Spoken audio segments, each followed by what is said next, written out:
L'attaque djihadiste sur la station balnéaire de Grand Bassam le dimanche noir a fait plus de 18 morts côté civil. À qui la faute? Sur ce, les Bassamois se prononcent. Et moi, je suis temps Pléna Nathalie, la directrice de l'hôpital général de Grand Bassam. Les impressions, je voudrais plutôt m'attarder sur la mobilisation de tout le personnel de santé qui a bien voulu s'associer à ceux de l'hôpital général de Grand Bassam pour la prise en charge de toutes ces victimes que nous avons eu à recevoir ici dans notre hôpital. Et je remercie aussi tout le personnel de l'hôpital général de Grand Bassam, ceux qui étaient de service ou non, qui dès qu'ils ont eu à apprendre cette nouvelle, se sont de manière spontanée associés à nous. Bon, grâce à eux, la prise en charge a été correcte. Nous avons pu répondre dans les délais pour faire une bonne prise en charge. Voilà. Comme tout être humain, nous avons été horrifiés par l'acte. Et vraiment, c'est de présenter sinon tous nos encouragements à tous ces blessés-là pour qu'ils puissent supporter cette douleur. Et on leur souhaite un bon rétablissement. À tous ceux qui ont eu un parent parti dans ce cadre-là, c'est de présenter nos condoléances. Voilà. Je suis Dr Koulibaly Ibrahima, le directeur départemental de la santé de Grand Bassam. On a été tous choqués, mais Dieu merci, nous avons pu répondre de façon spontanée à ce que nous devons faire. Il y a eu une grande mobilisation de tout le personnel de santé avec l'appui, comme la directrice vient de le dire. Donc vraiment, la réaction a été bonne dans l'ensemble. Il faut dire que nous avons pu évacuer vraiment dans des bonnes conditions tous les malades qui ont eu à être évacués. C'est-à-dire nous les avons bien sécurisés avant de les faire partir sur Abidjan. Il n'y a eu qu'un seul cas qui a été traité sur place. C'était un enfant de 11 ans qui a reçu une balle en pleine jambe et qui a été pris en charge même ici, à l'hôpital général de Grand Bassam. Ouais, mon nom c'est Kone Lozeni. Comme les dimanches, étant donné que les dimanches, moi, je fais la sécurité ici. Maintenant, après ça, c'est que j'aimerais annoncer aussi à nos frères, on ne doit pas se paniquer. Et pour les dire ce qu'ils ont commencé là, on va terminer pour les donner. Voilà, les djihadistes ils sont arrivés au loin, mais ils sont arrivés à leurs limites. Je m'appelle Sissé Yakouba. Ils ont commencé où? Ils ont commencé derrière. Il y a un roue derrière là-bas, c'est là-bas ils se sont armés. Ouais, bon, à la taverne, ils ont tué 3 blancs là-bas. Et toi, le sud, ils ont tué 1. Au Choral, il y a une femme qui est touchée, mais arrivée à l'hôpital, elle est morte. Bonjour, moi c'est Assini Tanouli Antoine. Je suis manager à l'espace Canaan Beach. Vous voyez les gens courir pour venir vers moi. Ils ont commencé à tirer vers notre direction. Donc pour pouvoir escalader le mur, pour pouvoir m'évader, c'est là que j'ai eu les blessures.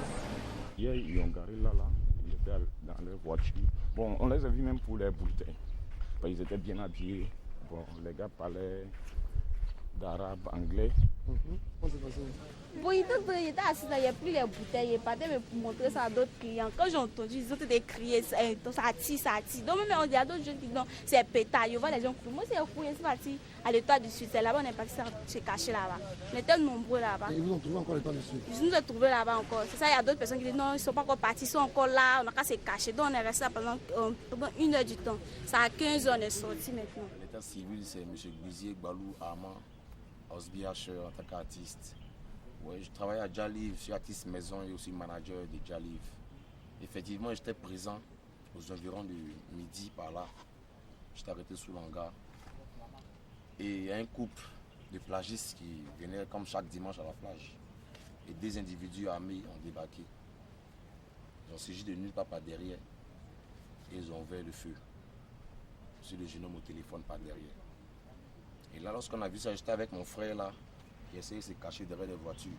Il y a un autre qui est apparu par derrière, qui a aussi ouvert le feu. Donc là, il me suis couché. Pendant ce temps, lui qui a tiré sur le genou nous regardait, mais il n'a pas tiré. Il avait son arme pointée, mais il a braqué son arme vers là. Et là, en courant, et le deuxième a tiré sur une dame qui vendait de l'eau ou des arachides, qui était juste à l'entrée. Donc, je suis resté couché là pendant un moment. Et après, on s'est levé. Nous sommes entrés dans les Djaliv. De mes yeux, j'ai vu une dizaine de personnes à la plage, plus la première victime. Donc c'est ici qu'ils ont commencé par là, l'étoile du sud. Le premier coup de feu s'est passé là, devant moi. Je suis arrêté comme ça. Là. C'est une zone qui est très fréquentée. Donc le week-end, on sait que tout le monde vient à Bassam. C'est la première station balnéaire d'Abidjan. Donc le week-end, c'est normal qu'il y ait du monde. Alors, est-ce que vous avez l'impression qu'ils ont aussi voulu frapper l'économie ivoirienne? c'est une possibilité, mais oui, peut-être. Je peux pas vous répondre, je ne peux pas penser pour eux. Mais c'est possible. Bon, moi, je m'appelle Taïd Agrissel Jean-Baptiste. J'étais au Chelsea Beach. C'est devant moi que tout a commencé. Il y a eu des morts, des tueries devant moi. Ils ont tué un gars, ils ont tiré dans sa tête. 2 balles dans le dos. Ils ont tué dans la cuisse d'une femme aussi. Ils ont tué 3 personnes aussi à la taverne. C'était vraiment pitié. Tu estimes à combien de morts? 22 morts. Okay. Je suis Aissata Coralique Touré de Coral Beach Hotel. Je suis une des patronnes. Je suis ici avec ma mère. Hier, on a vécu le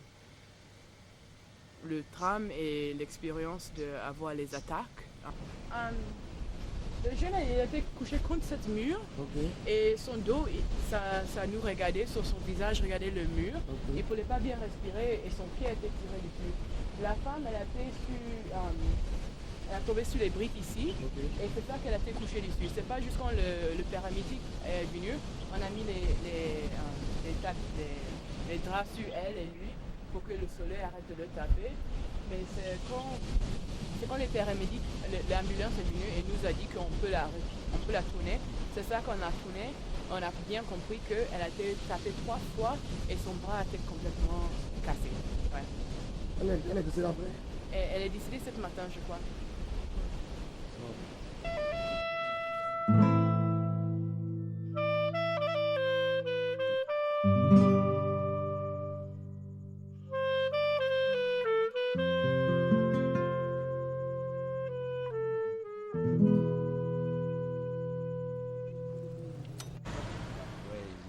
Alido.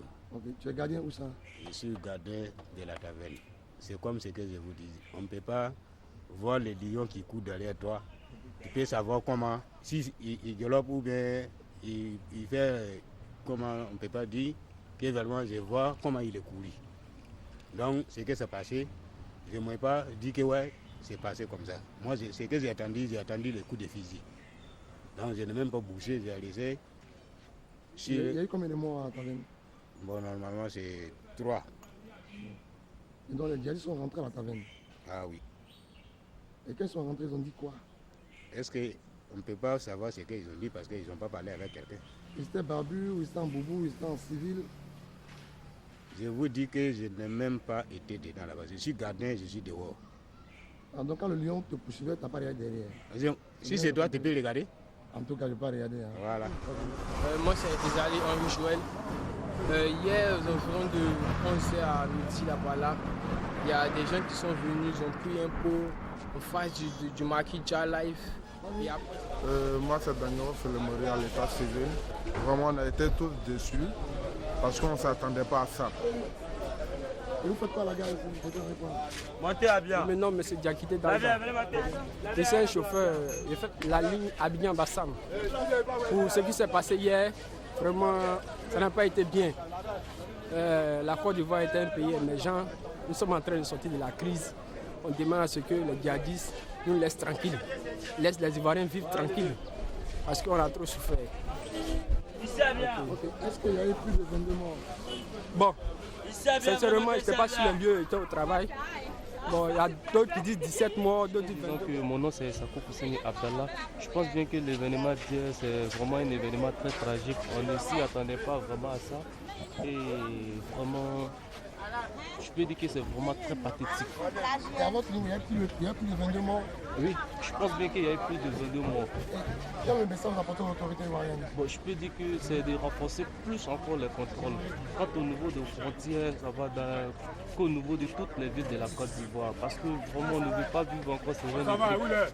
Voilà, on veut avoir vraiment une vie paisible, voilà, pour que vraiment on puisse avoir plus d'investisseurs qui puissent venir, parce que la stabilité d'un pays repose d'abord sur la paix. Quand il n'y a pas de paix, il n'y a pas de stabilité. C'est ce que je pense qu'on peut vraiment comprendre. Vraiment, on ne s'attendait pas à ça. Donc vraiment, le message que moi je peux lancer au gouvernement ivoirien, c'est de renforcer plus la sécurité. Parce qu'on a constaté que hier, c'est eux qui nous ont vraiment fait sortir du chaos. Parce que s'ils n'étaient pas là, je crois que Bassam aurait semblé dans le chaos.